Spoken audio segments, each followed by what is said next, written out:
বিধ্বংসী রেমালের তাণ্ডবে ক্ষতিগ্রস্ত হয়েছে তুফানগঞ্জ ১ নং ব্লকের চামটা মোড় সংলগ্ন নাগকাটিগঞ্জ অঞ্চলের বিভিন্ন এলাকা।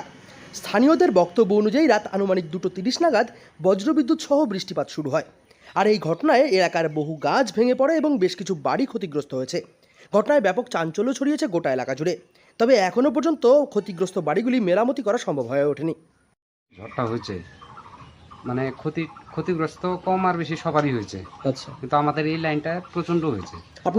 আপনার বাড়িতে মূলত কি কি ক্ষতি হয়েছে? আমার বাড়িতে তো শুধু শোয়ার ঘরটাও দেখেন গাছ করে শেষ হয়ে গেছে। আচ্ছা, মানে সরকারি শোয়ার কোনো ঘরটাও সুযোগ নেই। সুবিধা বা সরকারি কোনো আধিকারিক কি এসেছিল? কোনো সুযোগ না, সুবিধা আমি পাইনি।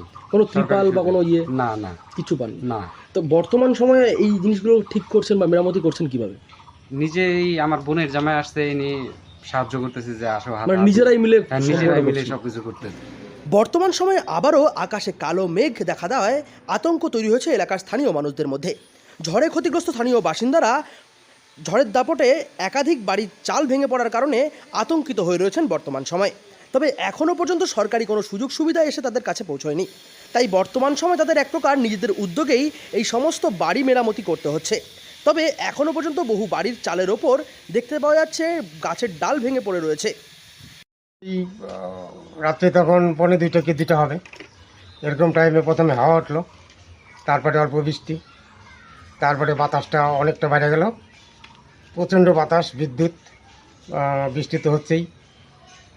তখন এই যে এই গাছটা, একটা বড় গাছ আপনার বাড়ির চালে ভেঙে পড়েছিল? আমি যে ঘরে থাকি ওই ঘরের চালের উপরে আপনি কি ঘরে ছিলেন তখন? ছিলাম। কতটা ভয়ে কাজ করছিল তখন? কতটা ভয় মানে এতটা ভয় যে কি করব এটার কোনো মাথায় ঢুকতেছে না। ঝড় চলাকালীন যে সমস্ত বাড়ির চালের ওপর বড় বড় গাছের ডাল ভেঙে পড়েছে, তার মধ্যে একটি বাড়িতে বাড়ির সমস্ত বাসিন্দারা একটি ঘরে উপস্থিত ছিলেন। সেই সময় আচমকাই বাড়ির টিনের চালের ওপর বড় একটি গাছের ডাল ভেঙে পড়ে। কোনো প্রকার প্রাণে বাঁচেন সেই বাসিন্দারা। তবে বর্তমান সময়ে আতঙ্কের মধ্যেই দিন কাটাতে হচ্ছে সেই বাসিন্দাদের। বর্তমানে এই এলাকার বাসিন্দারা জানাচ্ছেন, সরকারিভাবে বেশ কিছু ত্রাণ সামগ্রী বিলি করা হলেও এখনও পর্যন্ত বাড়িঘর সঠিক করার জন্য কোনো প্রকার আর্থিক অনুদান দেওয়া হয়নি। ঝড়ের ক্ষতি তো একদম সেই, এরকম ঝড় কোনোদিন দেখি না যে আমার গার রং শুনে। মানে যে বাচ্চা যে আছে না, ছোটো বাচ্চাগুলা, আমার বাচ্চাগুলা তো এই আকাশ ভালো ভালো আমার মানে আমার 3টে ছেলে বাচ্চা যাওয়ার পরে এই বাচ্চাটা আছে। আমার যে এত ভয়, প্রকোপটা এতটাই বেশি ছিল। ঝড়ের প্রভাব আমার জীবনে যতদিন আমার 40-45 বছর হয়েছে, এটা আমার জীবনের ফার্স্ট দেখলাম আজকে। আচ্ছা, এই যে ক্ষতি, এই ক্ষতিতে সরকারি কোনো সুযোগ সুবিধা বা সরকারি কোনো সাহায্য কি আপনাদের কাছে এসে বসেছে এখনো? না, কিচ্ছু পৌঁছে নেই। আকাশে কালো মেঘ এবং আবহাওয়ার খামখেয়ালিপনা এখনও পর্যন্ত রয়েছে কোচবিহার জেলায়।